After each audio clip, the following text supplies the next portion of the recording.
Pemirsa, dalam rangka memperkuat kapasitas sineas muda dan memperluas akses distribusi serta promosi karya film di dalam dan luar negeri, Kementerian Ekonomi Kreatif Badan Ekonomi Kreatif menggelar rangkaian program akselerasi kreatif atau aktif.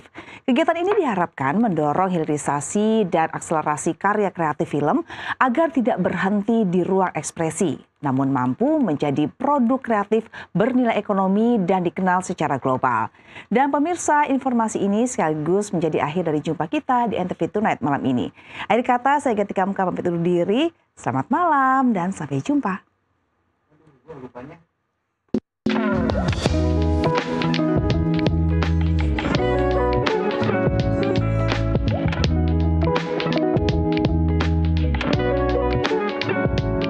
Potensi sineas muda Indonesia dinilai sangat besar, namun banyak karya mereka masih terhenti di tahap produksi, sehingga tidak sempat bertemu dengan para penonton.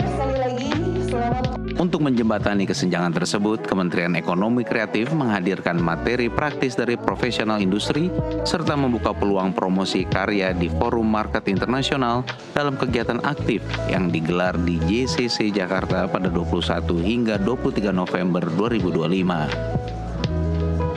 Deputi Bidang Kreativitas Media Kemenkraf Agustini Rahayu menekankan nilai strategis program ini, yaitu program aktif, bukan sekedar ruang kolaborasi, tetapi akselerator bagi sineas muda yang siap menembus batas dan bersaing di industri global.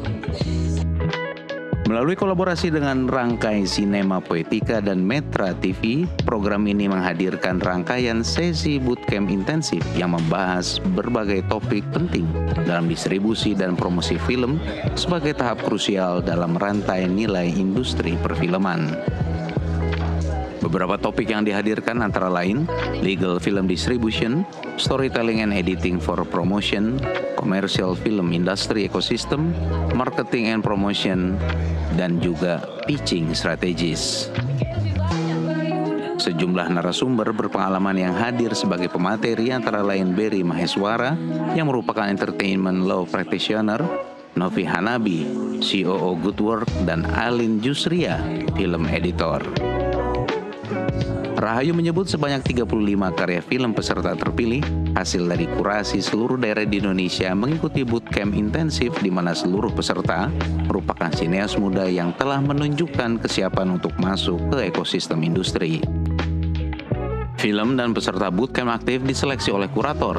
Setelah itu, 3 karya terpilih berkesempatan mendapatkan fasilitas promosi di JAV Market dan Asia TV Forum and Market 2025 sebagai langkah menjembatani karya film peserta ke pasar yang lebih luas.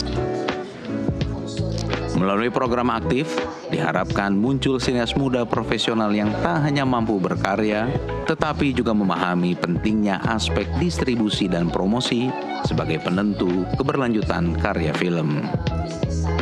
Tantangan terbesarnya pastinya gitu ya, ada berbagai hal juga sih, antara lain itu tadi talenta berkualitasnya, terus kemudian ini PR-nya. Jadi teman-teman di Indonesia itu produksinya udah bagus-bagus banget gitu kalau saya lihat, baik film maupun animasi, dan itu sudah banyak kok yang dari global market yang kemudian menggunakan teman-teman atau talenta kreatifnya Indonesia. Tapi PR-nya adalah biasanya gitu ya. Teman-teman kreator ini kurang bisa memasarkan gitu ya. Nah, di sini PR-nya kita gitu. Jadi makanya tadi di paparan saya di dalam tuh saya sempat bilang promosi dan pemasaran itu salah satu landasan kebijakan yang paling penting dilakukan untuk sektor ini. Praktisi hukum hiburan dari Arma Law of Counsel, Berry Maheswara menyebut persoalan perizinan sebagai masalah terbesar dalam industri perfilman dalam negeri. Ia menyebut permasalahan hukum mulai dari klaim hak cipta, penggunaan komponen lagu atau musik yang ada dalam karya film yang belum memiliki izin, perlu mendapat perhatian dalam sebuah produksi film. Berry menyarankan para kreator film maupun animasi memperhatikan perizinan, hak kepemilikan aset atau produk, serta hak cipta dalam komponen-komponen produksi untuk mencegah munculnya masalah hukum. Lumayan banyak sih. Yang pasti pertama itu adalah bagaimana kepemilikan hak ciptanya sendiri mereka punya. Terus kemudian apakah chain of title semuanya sudah rapi dan tertata gitu. Karena kalau kita bicara film kan komponen haknya banyak sekali ya, dan melibatkan banyak banget pihak. Itu salah satunya yang paling sederhana.